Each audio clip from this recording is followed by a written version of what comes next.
Welcome back, guys. Tech Dad here. Today we're going to be talking about one of the greatest tech you can have in your house, which is the garden tech. I'm sure you'll be wondering what exactly we can be doing in our gardens, right? With tech. So, tell me more.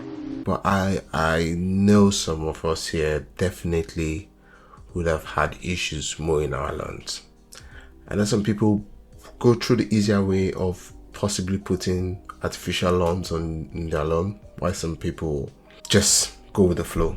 So today I'm going to be talking about the robots you can have for your lawn to take away the lawn mowing issues. I know some of us usually would have problems about weekly or monthly or whatever, or how often you tend to mow your lawns, and sometimes you tend to postpone it, and eventually you have an overgrown lawn and you're just like, what do I do?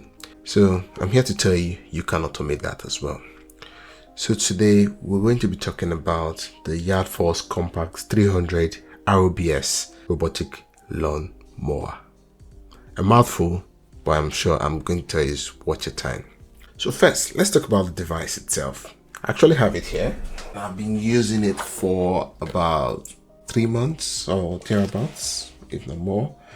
So this is it, almost synonymous with robotic vacuum cleaners, but it's a bit bigger. So it just have some controls on top. This is to control the blade cuts and the blade height, which I'll show you shortly. And it has some controls on this is a control panel, definitely, to control it manually, although you can do that with your smartphone. And most controls are actually available on the smartphone than what you have here. Then it has a rain sensor, so when the rain falls, taps on this and the lawnmower goes back and look for its garage and park in there. Then obviously you have the emergency stop button, very big emergency stop button. So this lawnmower has what they call the eye radar technology, which is like basically a GPS for your lawnmower, and then it has some sensors which are here as well. Oh, it's quite heavy. So these sensors which tend to help to terms of collision, so that you don't bump some, so you can have pets or your children in the lawn while this is going, and once it senses them right in front, it stops. I've tried it multiple times and it's really good. And here is where it charges. So looking under it, and it's quite dirty, is the, you see that it goes up and down, and that's with this control here. So yep, and yeah, so that's basically it. That's how the device looks. It's quite heavy. I think this is about roughly 5 kg or 9 kg, or I don't know, but yeah, that's the device.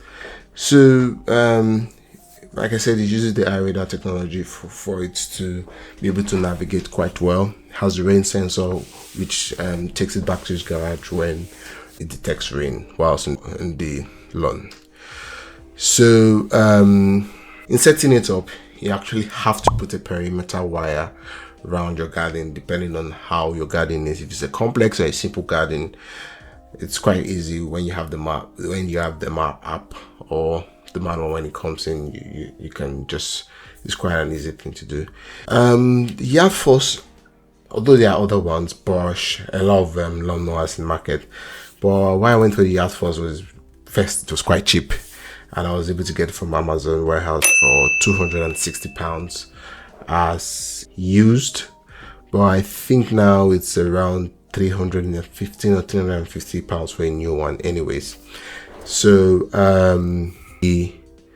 when you set the parameter, you can tell it to lawn your lawn every week, as the case may be, or you can do it every 2 or 3 days, but that's depending on how you want your lawn to be mowed.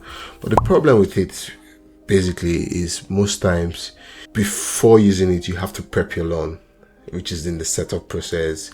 You have to ensure the grass height is not above 45 cm. Basically, you have to mow your lawn.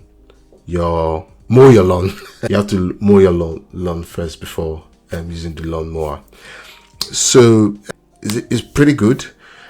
The problem with the 300BS, although there are other more advanced versions, is this just only uses Bluetooth to connect to your phone. So you have to be within the Bluetooth area where you can connect your device to the phone, to the device to your phone, and set up, do all the controls as the case may be, and just automate it, and you won't have to bother yourself about lawn mowing.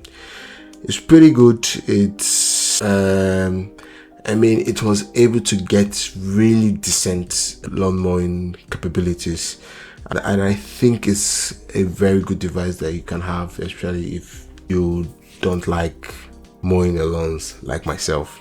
And I know that's a bit lazy, but that's what it is.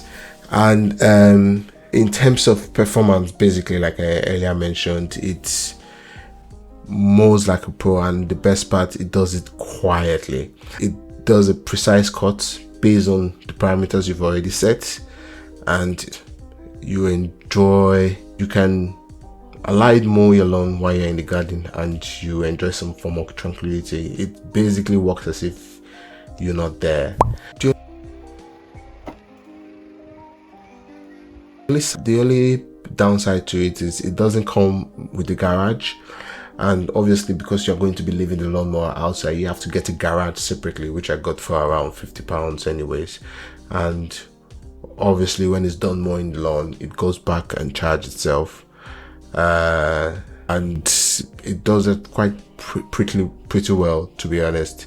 However, caveat: if you need something that connects to Wi-Fi and you want to control your lawnmower outside your home, you can do that with the Yardforce. And the downside to it is, if you have marshy areas in your lawn, it's not going to be able to cut it very well, to be honest. It's just going to get sunk in those areas. So that's why prepping your lawn is very, very important when you're using robotic lawnmowers, because it just goes there, gets stuck.